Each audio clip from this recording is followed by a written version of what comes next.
இலங்கையின் முதற்தர சுற்றுலா தலம் ரீச்சாவின் மாபெரும் உணவு திருவிழா ஆகஸ்ட் மாதம் 7, 8, 9 மற்றும் 10 தேதிகளில் மாலை 6 மணி முதல் 10 மணி வரை. இன்றே டிக்கெட்டுகளை பெற்றுக் கொள்ளுங்கள். அமெரிக்கா மற்றும் ஈரானிடையே உருவாகி வரும் புதிய உடன்படிக்கை உலக அரசியல் சமநிலையை மாற்றும் முக்கிய திருப்பமாக பார்க்கப்படும் நிலையில் லெபனான் பிராந்தியத்தில் இடம்பெற்ற இஸ்ரேலின் அண்மைய ராணுவ தாக்குதல்கள் மீண்டும் மத்திய கிழக்கை பதற்றத்தில் ஆழ்த்தியுள்ளது. இஸ்ரேல் தொடர்ச்சியாக லெபனானில் போர் நிறுத்த ஒப்பந்தத்தை மீறி தாக்குதல் நடத்தி வருவதாக ஈரான் கடுமையாக குற்றம் சாட்டியது. இந்த தாக்குதல்கள் தொடர்ந்தால் கடுமையான பதிலடி வழங்கப்படும் என்று தெஹ்ரான் எச்சரிக்கை விடுத்திருந்தது. லெபனானின் தெற்கு நபாத்தியே பகுதியில் இடம்பெற்ற இஸ்ரேல் ட்ரோன் தாக்குதலில் குறைந்தது 4 பேர் உயிரிழந்ததாக அந்த நாட்டு தேசிய செய்தி நிறுவனம் தெரிவித்தது. போர் நிறுத்தம் அமலில் இருப்பதாக கூறப்பட்ட சூழலிலும் இந்த தாக்குதல் இடம்பெற்றது சர்வதேச அளவில் புதிய விமர்சனங்களை உருவாக்கியுள்ளது. இந்த நடவடிக்கை அமெரிக்கா ஈரான் இடையிலான சமாதான முயற்சிகளுக்கு நேரடி பாதிப்பை ஏற்படுத்தக்கூடும் என்று அரசியல் ஆய்வாளர்கள் எச்சரிக்கிறார்கள். ஈரான் வெளிவிவகார அமைச்சர் அப்பாஸ் அராக்சி அமெரிக்காவுடன் நடைபெறும் எந்த இறுதி உடன்படிக்கையிலும் 3 முக்கிய அம்சங்கள் இடம்பெற வேண்டும் என்று வலியுறுத்தியுள்ளார். பொருளாதார தடைகள் நீக்கம், முடக்கப்பட்ட ஈரானிய சொத்துக்கள் விடுவிப்பு, லெபனானிலிருந்து இஸ்ரேல் படைகள் விலகல் ஆகியவையாகும்.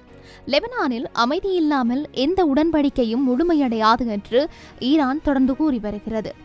அமெரிக்க அதிகாரிகள் ஈரானுடன் எட்டப்பட்டிருக்கிற முன்வரவு கட்டமைப்பு மிக முக்கியமான முன்னேற்றம் என்று தெரிவித்திருக்கின்றார். துணை ஜனாதிபதி JD வான்ஸ் இந்த ஒப்பந்தம் எளிமையானது என்றும் ஈரான் அணு ஆயுதம் பெறக்கூடாது, ஹார்முஸ் நீரிணை திறந்திருக்க வேண்டும் என்பதே முக்கிய நிபந்தனைகள் என்றும் கூறியிருக்கிறார்.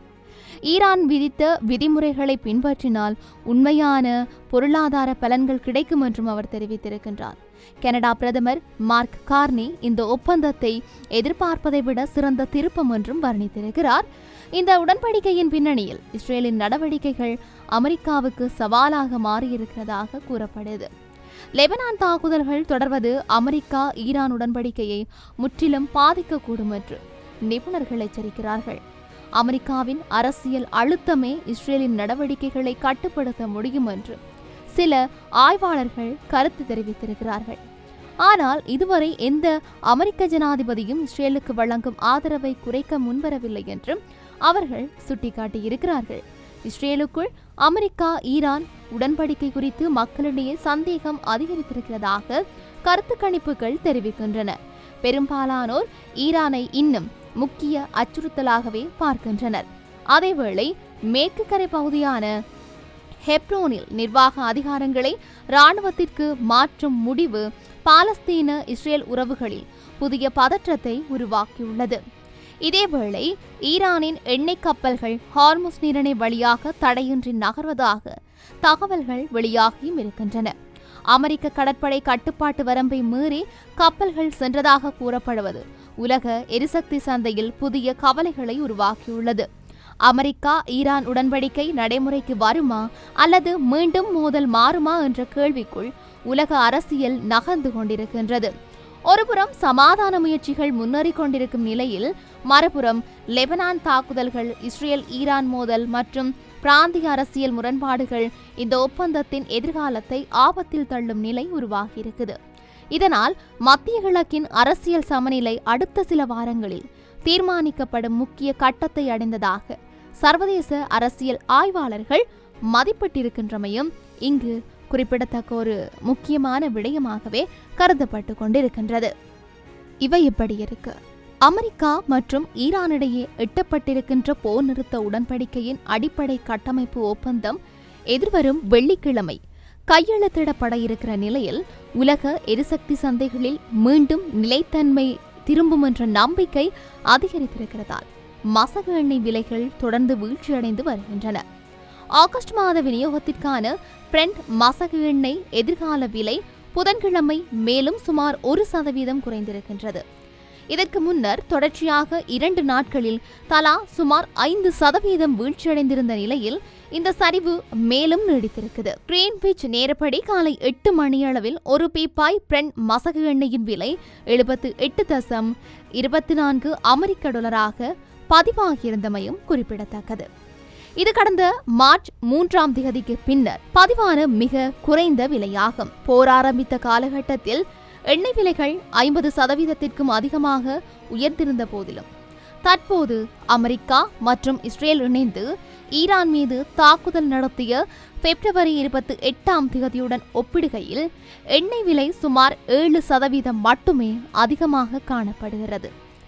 லண்டனை தளமாக கொண்ட எண்ணெய் சந்தை ஆய்வு நிறுவனமான PVM Oil Associates நிறுவனத்தின் பகுப்பாய்வாளர் தாமஸ் வர்கா தற்போதைய சந்தை நிலைமை நம்பிக்கையூட்டுவதாக இருப்பதாக தெரிவித்திருக்கிறார். உடனடி எதிர்கால நிலைமையை பார்க்கும்போது சந்தை மிகவும் நம்பிக்கையுடன் செயல்படுகின்றது. குறிப்பிடத்தக்க பின்னடைவுகள் எதுவும் ஏற்படாது என்ற அடிப்படையில் முதலீட்டாளர்கள் செயல்பட்டு வருகின்றார்கள். கடந்த 4 வர்த்தக நாட்களில் மட்டும் பிரெண்ட் எண்ணெய் விலை ஒரு பீப்பாய்க்கு $17 வரை குறைந்துள்ளது. இது எரிசக்தி விநியோக நெருக்கடியின் மோசமான கட்டம் முடிவடைந்து விட்டதாக சந்தை நம்புவதை வெளிப்படுத்துகின்றது என்று அவர் குறிப்பிட்டிருக்கிறார். சிங்கப்பூரை மையமாக கொண்டு செயல்படும் வாண்டா இன்சைட்ஸ் நிறுவனத்தின் நிறுவனர் வந்தனா ஹரி அமெரிக்கா மற்றும் ஈரான் இடையிலான புரிந்துணர்வு ஒப்பந்தம் உலக சந்தைகளுக்கு நிம்மதியை வழங்கியிருந்தாலும் உண்மையான சவால்கள் இன்னும் முன்பாகவே உள்ளதாக எச்சரித்திருக்கிறார். எண்ணெய் விலை சரிவு தற்போது பெரும்பாலும் சந்தை உணர்வுகளின் அடிப்படையில் நடைபெறுகின்றது. ஹார்முஸ் நீரிணை முழுமையாக மீண்டும் திறக்கப்படும் என்ற எதிர்பார்ப்பில் சந்தை முன்னதாகவே விலைகளை மாற்றி வருகின்றது. ஆனால் போக்குவரத்து சிக்கல்கள், பாதுகாப்பு பிரச்சினைகள் மற்றும் புதிய அரசியல் பதற்றங்கள் போன்ற அபாயங்கள் இன்னும் முழுமையாக கணக்கில் கொள்ளப்படவில்லை என்று அவர் தெரிவித்திருக்கிறார். வெள்ளிக்கிழமை கையெழுத்திடப்பட இருக்கிற புரிந்துணர்வு ஒப்பந்தத்தின் அனைத்து விவரங்களும் இன்னும் வெளியிடப்படவில்லை. இருப்பினும் அமெரிக்கா தன்னுடைய தடைகளை தளர்த்தும் நடவடிக்கைகளுக்கு பதிலாக ஈரான் ஹார்முஸ் நீரிணையின் மீதான கட்டுப்பாடுகளை நீக்கி கப்பல் போக்குவரத்தை முழுமையாக மீண்டும் அனுமதிக்கும் என்றும் எதிர்பார்க்கப்படுகிறது. உலகின் மிக முக்கியமான எண்ணெய் மற்றும் எரிவாயு போக்குவரத்து வழித்தடமாக கருதப்படும் ஹார்முஸ் நீரிணை கடந்த 4 மாதங்களாக கடுமையான பதற்றத்திற்கு உள்ளாகியிருந்தமையும் குறிப்பிடத்தக்கது. ஈரானின் ஏவுகணை, ட்ரோன் மற்றும் கடல் கன்னிவெடி அச்சுறுத்தல்கள் காரணமாக கடல் போக்குவரத்து பெருமளவில் பாதிக்கப்பட்டது. ஈரான் மற்றும் ஓமான் இடையே அமைந்துள்ள இந்த நீரிணை வழியாக தினசரி சுமார் 14 மில்லியன் பீப்பா எண்ணெய் உலக சந்தைக்குள் அனுப்பப்படுவதாக மதிப்பிடப்படுகிறது. ஆனால் போர் காரணமாக அந்த விநியோகத்தில் பெரும் வீழ்ச்சி ஏற்பட்டது. போர் நிறைவடைந்தாலும் கூட உலக எரிசக்தி விநியோக அமைப்புகள் இயல்பு நிலைக்கு திரும்ப பல மாதங்கள் தேவைப்படலாம் என்று நிபுணர்கள் எச்சரிக்கிறார்கள். தற்போது ஹார்முஸ் நீரிணை வழியாக வெளியேறுவதற்காக 500க்கும் மேற்பட்ட கப்பல்கள் காத்திருப்பதாக மதிப்பிடப்படுகிறது. மேலும் கடல் பாதையில் கன்னிவெடிகள் எதுவும் இல்லை என்பதை உறுதிப்படுத்தும் பணிகளும் பல வாரங்களாக நீடிக்கக்கூடும். சர்வதேச போக்குவரத்து தொழிலாளர் சம்மேளனத்தின் பொதுச் செயலாளர் ஸ்டீபன் கட்டன் ஜெனீவாவில் நடைபெற இருக்கின்ற ஒப்பந்த கையெழுத்து விழா சாதாரண நிலைக்கு திரும்பும் நீண்ட செயல்முறையின் தொடக்கம் மட்டுமே என்று சொல்லியும் அவர் தெரிவித்திருக்கின்றார். எனினும் அமெரிக்கா ஈரான் உடன்படிக்கை முழுமையாக நடைமுறைக்கு வருமா? ஹார்முஸ் நீரிணை எந்த அளவிற்கு விரைவாக திறக்கப்படும்? மேலும் புதிய அரசியல் பதற்றங்கள் உருவாகுமா என்பதே உலக எண்ணெய் சந்தையின் அடுத்த கட்டத்தை தீர்மானிக்கும் முக்கிய காரணிகளாக பார்க்கப்படுகின்றன.